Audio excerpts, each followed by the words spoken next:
High forks, ಇವತ್ತು ನಾವು 7th ಪ್ರಾಬ್ಲಮ್ನ solve ಮಾಡೋಕೆ ಹೋಗ್ತಾ ಇದ್ದೀವಿ ಇಂಟ್ರೊಡಕ್ಷನ್ ಸಬ್ ಡೊಮೈನಲ್ಲಿ. ಸೊ ಇದು ಪ್ರಿಂಟ್ ಫಂಕ್ಷನ್ ಅಂತ ಅಂದರೆ ಹೆಂಗೆ ಪ್ರಿಂಟ್ ಮಾಡೋದು ಅಂತ. ಸೊ ಬನ್ನಿ ಪ್ರಾಬ್ಲಮ್ ಏನಂತ ನೋಡೋಣ. The included code stub will read an integer n from standard input without using any string methods. Try to print the following 1 to 3 to up to n. Note that represent the consecutive values in between. So ಈ dot dot dot ಇದೆಲ್ಲ ಇದೇನಪ್ಪ ಅಂದರೆ consecutive numbers without skipping ಅಂತ ಹೇಳ್ತಾ ಇದ್ದಾರೆ. So example n is equal to 5. ಈಗ n 5 ಅಂತ ಕೊಟ್ಟರೆ ಅಪ್ ಟು 5 ತನಕ ಪ್ರಿಂಟ್ ಮಾಡಬೇಕು. ಆ ಥರ ನಾವು ಪ್ರೋಗ್ರಾಮ್ನ ಬರಿಬೇಕು. ಸೊ ನಾವು ಯೂಸರ್ನ ಕೇಳ್ತಾ ಇದ್ವಿ, ಎಷ್ಟಾದರೂ ತಗೋಬೋದು. ಸೊ ನಾವೀಗ ಅಪ್ ಟು ಎನ್ವರೆಗೂ ಪ್ರಿಂಟ್ ಮಾಡಬೇಕು ಅಂದರೆ ನಾವೀಗ ಲೂಪ್ ಯೂಸ್ ಮಾಡಬೇಕಾಗುತ್ತೆ. ಲೂಪಲ್ಲಿ ರೇಂಜ್ ಫಂಕ್ಷನ್ನ ಯೂಸ್ ಮಾಡಬೇಕಾಗುತ್ತೆ. ಸೊ ಕೊಡೋಣ for I in the range of, ಎಲ್ಲಿಂದ ಸ್ಟಾರ್ಟ್, ಫಸ್ಟ್ ಸ್ಟಾರ್ಟಿಂಗ್ ಕನ್ಸ್ಟೆಂಟ್ 1 ಅಂತ ಕೊಟ್ಟಿದ್ದಾರೆ.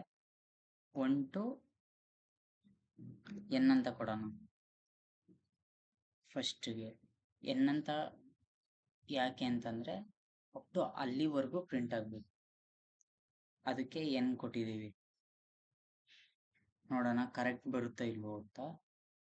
ನೆಕ್ಸ್ಟ್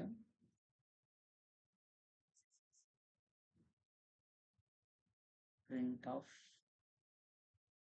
ಐ ಕಮ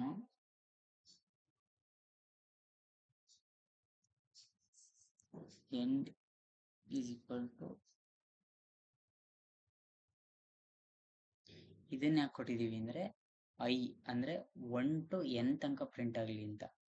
ಸೊ ಇದು n ತನಕ ಪ್ರಿಂಟ್ ಆಗಲ್ಲ. ಯಾಕೆ ಅಂದರೆ ರೇಂಜ್ ಫಂಕ್ಷನಲ್ಲಿ ಲಾಸ್ಟ್ನೇ ಟರ್ಮ್ನ ಯಾವಾಗಲೂ ಒಂದು ಎಕ್ಸ್ಟ್ರಾ ಕೊಡಬೇಕು.